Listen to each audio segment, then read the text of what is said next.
ikaw po ay hindi na makatulog dahil ang inyong utang ay talaga namang imbis na po na nababayaran ay nadadagdagan ang tubo. Nakoy, napakahirap ng ganyang sitwasyon, lalo't lalo na hindi nyo malaman kung paano nyo babayaran ang inyong utang. Ako po ay may tuturo sa inyo kailangan nyo lang ng luya. Kung talagang matindi ang inyong pagsubok na pinagdadaanan sa pera, laki-lakihan nyo po ang inyong pong luya. Hindi uubra ang maliit na luya laang po dyan. Ngayon pa mga bossing ko, ito ang aking gagamitin. Ngayon, kailangan natin ng luya at focus ka lang sa inyong mga pagwi-wish.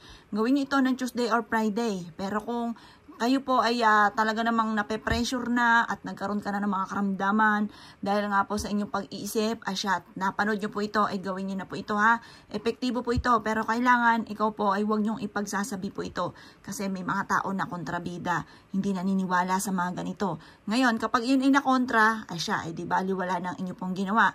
Kaya kailangan isikreto nyo na lamang kapag ikay gagawa ng ganito. Ngayon, sa luyang ito, mga bossing ko, harap ka sa gawing silangan.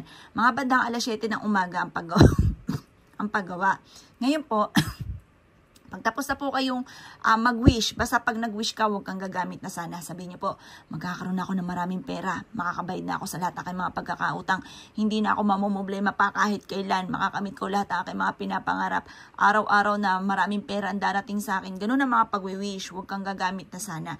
Kasi wasa gumamit ka ng sana, 50-50 pa yan. Kaya kailangan sigurado ka na magkakapera ka. Yun, importante po yun. At saka yung mga lagi sinasabi ng mga magaganda, importante po yan.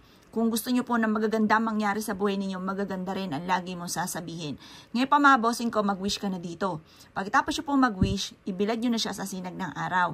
Pagkatapos ng alas 8 ng umaga, di ba alas 7 nyo siya gagawin? Alas 8 ng umaga ang pagbibilad. Pagkatapos na po ninyo magbilad ng alas 8, ito po ay kukunin nyo at ilalagay nyo sa ilalim ng inyo pong higaan. Sa ilalim ng higaan mga bossing ko at hayaan nyo siya na matuyo po doon mga bossing. Kailangan ng ating ilalim ng higaan laging malinis. Kasi once ayan ay madumi, naku mga boss, asahan nyo panay negatibo maaaring maganap. Kaya kailangan laging malinis mga bossing ko ang ilalim ng inyong higaan. At ang dulot po niyan ay napakaswerte.